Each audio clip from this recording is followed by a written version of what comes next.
Hello and welcome. I'm Lorianne Lumby with Authentic Freedom Academy, and this is our weekly spiritual service.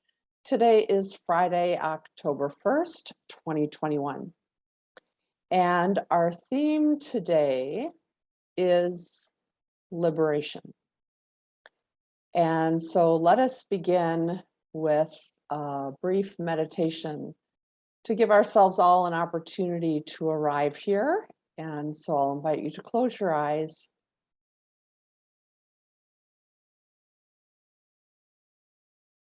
and to begin by drawing your awareness into the center of your heart.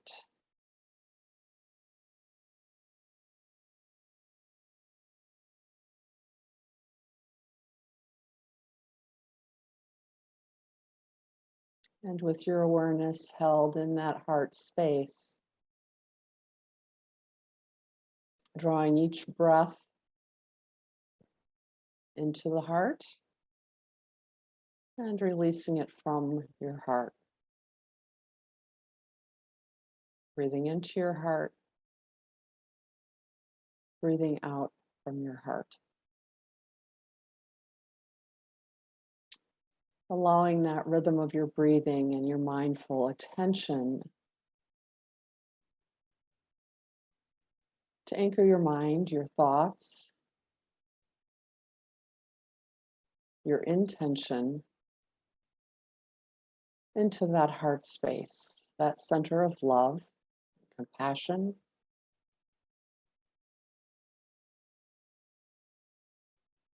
that center of joy, celebration.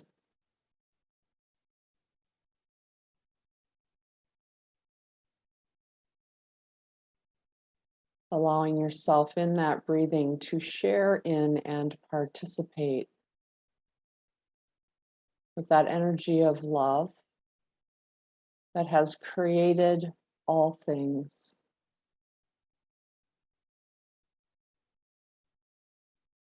That energy of love that has created all things, all people, and that energy of love that connects us.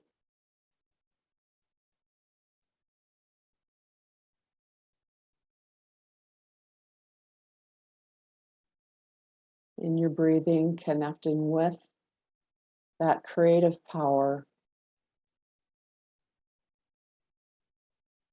connecting with the uplifting energy of love, that outflowing and overflowing energy of compassion, and becoming consciously aware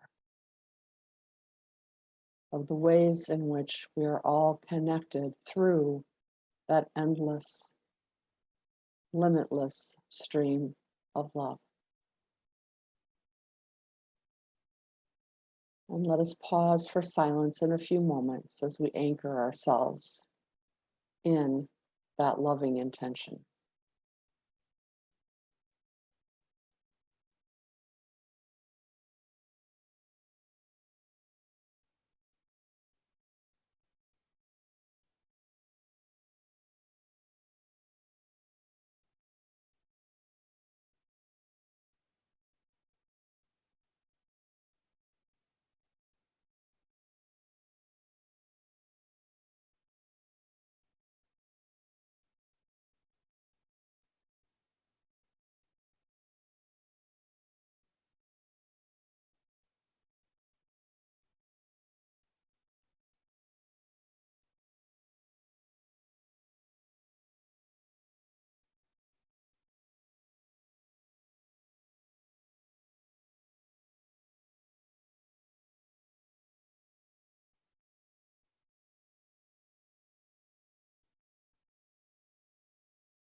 As we allow ourselves to arrive in this space,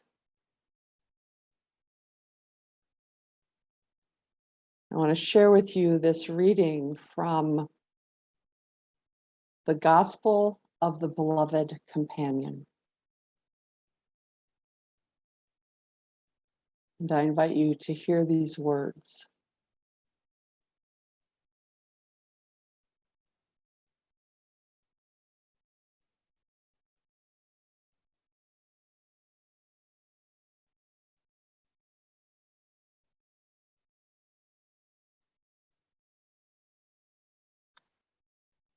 This is what my master has told and shown me. And only from the truth I tell you that all I have revealed to you is true. When the Magdalene had told of all that Jesus had said and done, she fell silent, since it was in that silence that Jesus had spoken with her and revealed these truths. Many of the disciples did not understand what she had said, and grumbling against her amongst themselves. Andrew therefore answered and said to his brothers, "Say what you wish to say about what she has said. I at least do not believe that the teacher said this, for these teachings are certainly strange and complicated ideas." Simon Peter answered and spoke concerning these same things. He questioned them about Jesus and said, "Did he really speak privately with this woman and not openly to us? Are we to turn around and all listen to her? Did he prefer her to us?" Then the Magdalene wept and said to Simon Peter, "My brother, what do you think? Do you think that I have thought this up myself in my heart, or that I am lying about Jesus? Only from the truth, again, I tell you that what I have said is the truth." And Levi answered and said to Simon Peter, "Simon, you have always been hot-tempered. Now I see you contending against this woman like the adversaries do. But if the teacher made her worthy, who are you indeed to reject her? Surely, as his companion, Jesus knew her better than all others. That is why he loved her more than us. Rather, let us be ashamed and do as she says. Let us put on perfect humanity and acquire it as she has done, and separate as he commanded us, and preach the testimony of the Son of Humanity, not laying down any other rule or other law beyond that which he gave us." And when they heard this, they were divided and argued amongst themselves. And therefore they began to leave separately and go forth to proclaim and to teach and preach what they understood of the words of the rabbi. These are the words and deeds of Jesus the Nazarene, the Son of Humanity. There are also many other things which Jesus did, which if they would all be recorded, then even the world itself would not have room for the books that would be written. I have testified and recorded all that I have seen and heard in the light and truth of his love and the grace and power of his word. Only from the truth I tell you, those amongst you who understand and believe his words will not know death. I am Mary, called the Magdalene, the beloved companion.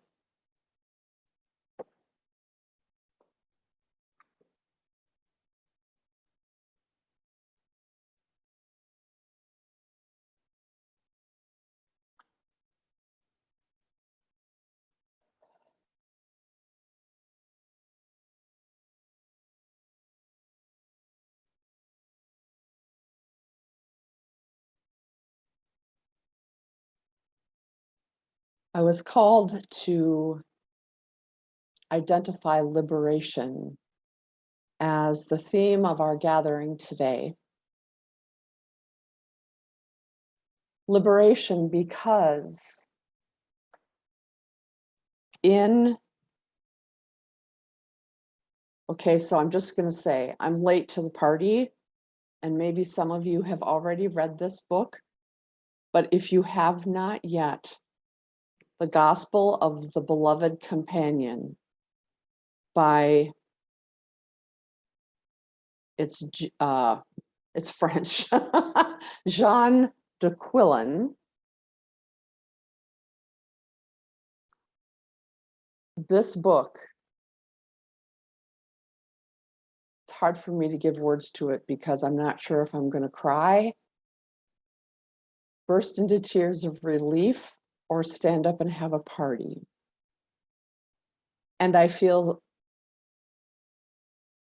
humbly and vulnerably silly for not having found this book before and not having read it before. But I also am very conscious of the perfectness of divine timing.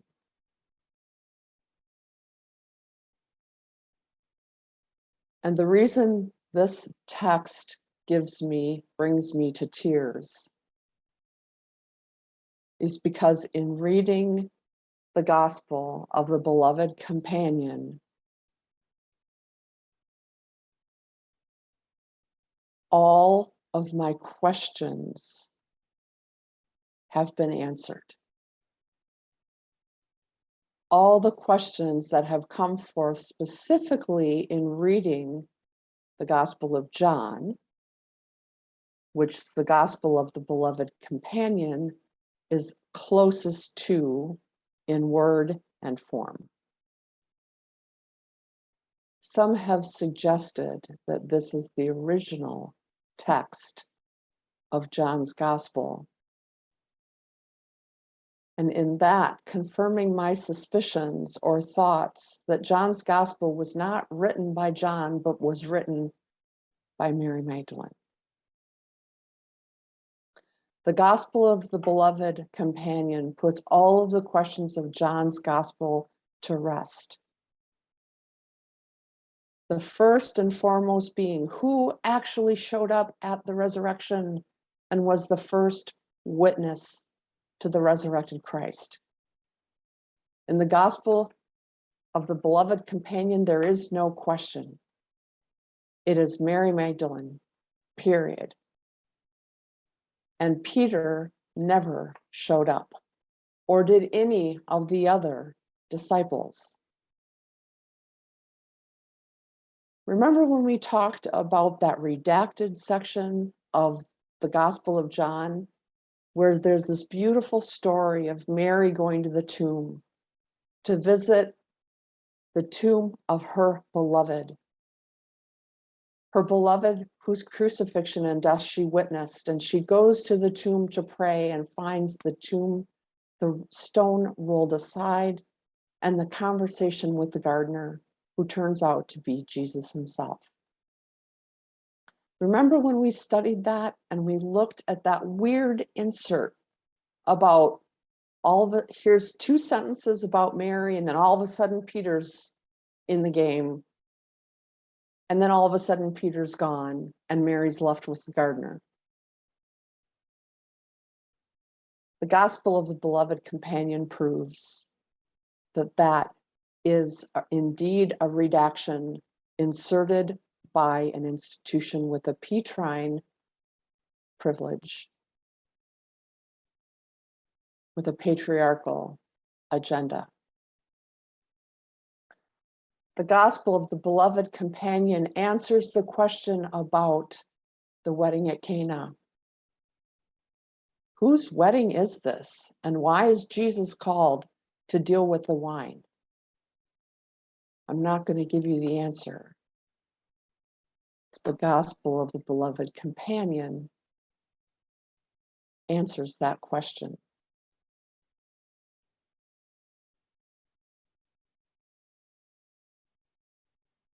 the question about the Samaritan woman at the well.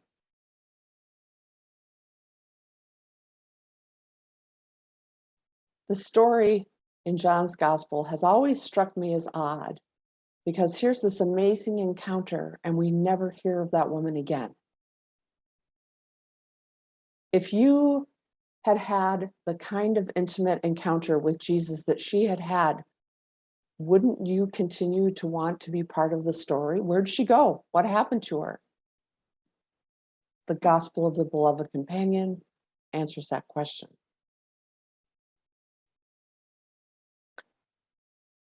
The question about Mary of Bethany versus Mary Magdalene. Are they two different people?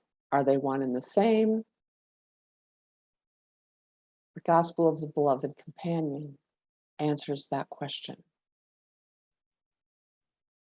That bizarre exchange at the foot of the cross, where Jesus in John's Gospel says, "Mother, behold your son. Son, behold your mother."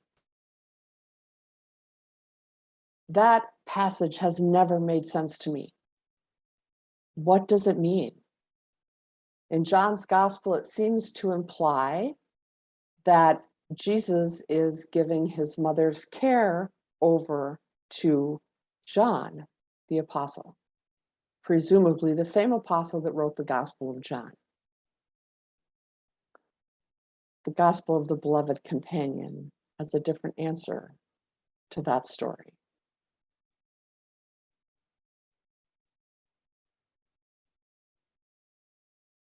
The Gospel of the Beloved Companion.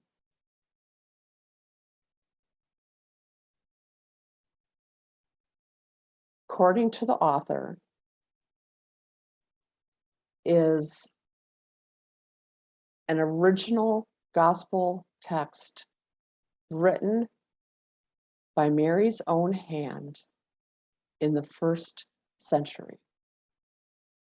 The author proposes that it may indeed be the earliest written record of Jesus' story. At the very least, it is of the same generation as the Pauline and Petrine letters. The Gospel of the Beloved Companion, according to the author, is a precious document that has been held and guarded for 2,000 years by a specific religious community, spiritual community, that has a presence in both southern France, in the Languedoc region, and in Ireland.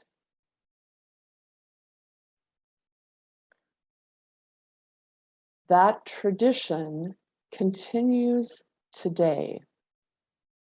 And excuse me for a minute while I consult Google for the names of these communities. The French community is called Lacanau, and I'm apologizing ahead of time that I'm probably pronouncing that incorrectly. It's Laconneau, and their motto is, "My heart commands my voice." In Ireland, the community goes by the name An Cairleachta.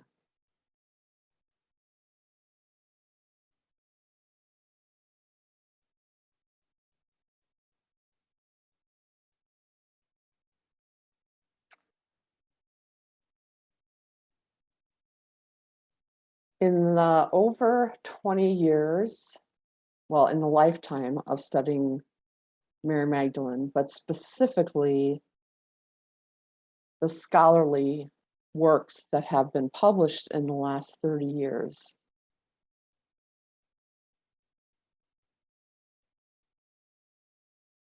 what I can say in reading the Gospel of the Beloved Companion is that in the deepest part of my heart, it feels authentic. Without seeing the original papyrus, without being part of the community that preserves this ancient text and the oral tradition surrounding it, there's likely no way to really prove that. But such is also the case with literally every other scripture.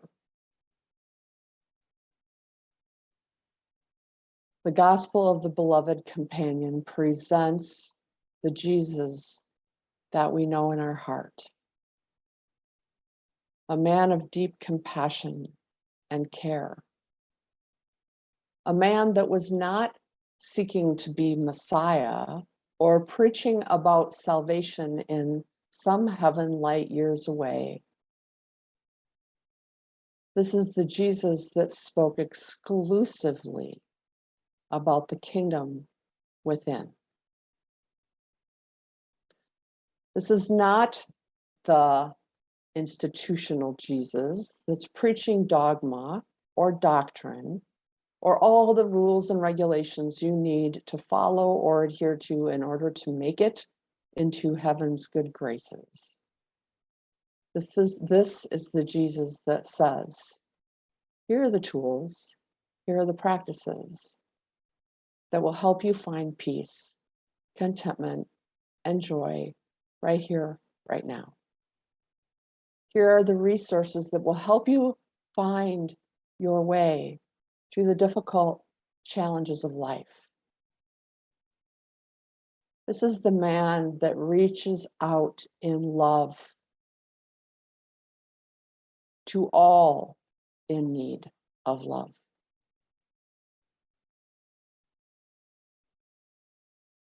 This is a man that turned the cultural values of his time on their head by inviting women into the intimacy of his inner circle, by treating women as equal to the men around him, to seeing into the depths of people's hearts so that he would know what they could receive and what they could not, and recognizing in Mary of Bethany the open heart and sensitive vision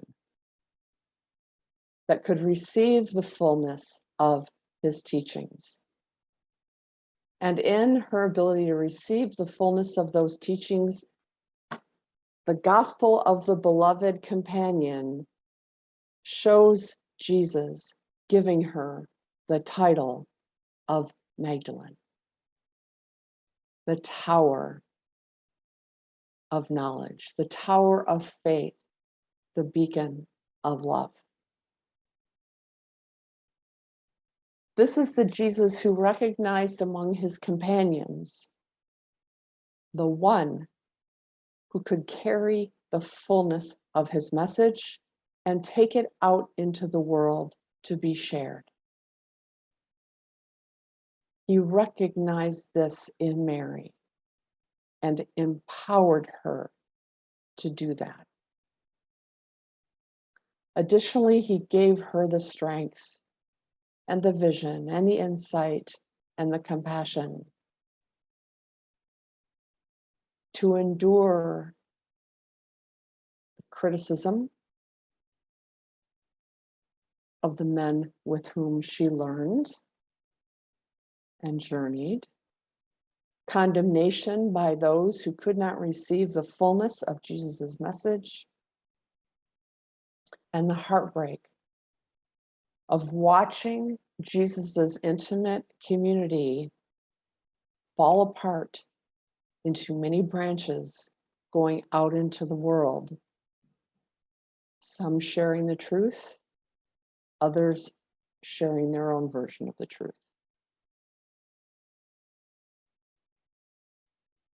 Today, we celebrate liberation. Because in the gospel of the beloved companion, we have the full example of a priesthood of women,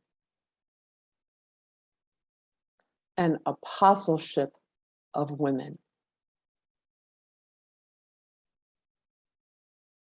We see in the gospel of the beloved companion how Jesus himself empowered women to teach and preach and heal and serve. An empowerment that very quickly was denied women, especially starting with the Petrine Roman Church. We learn in the tradition of the gospel of the beloved companion how sacred community formed around the protection of women, the protection of this message. An underground community that has remained underground for 2,000 years for the sake of their own protection, their own safety, and to preserve the authentic, original message of love. In the resurfacing of this gospel and others like it,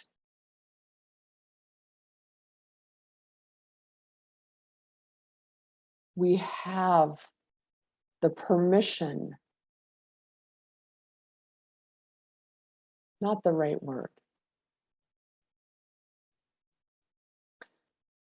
We have the example that allows us to sit back into the calling that we have all received.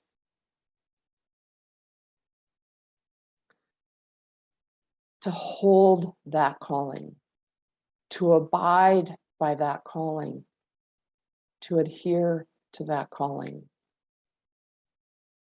and to live it out freely as Jesus spoke and Mary Magdalene spoke. And all those holy people who have preserved this message until the world was ready to hear it. Today, we celebrate liberation.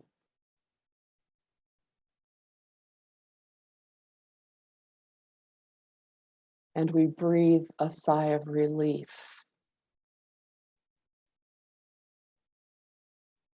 for the ancient words that speak the truth that we have always known in our heart, but perhaps didn't have enough proof of. Now we have that proof.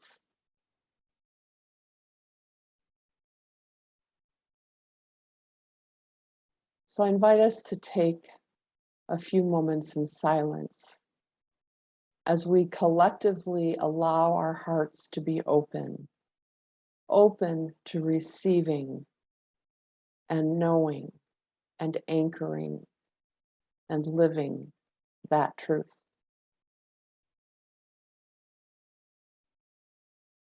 So let us take the next 10 minutes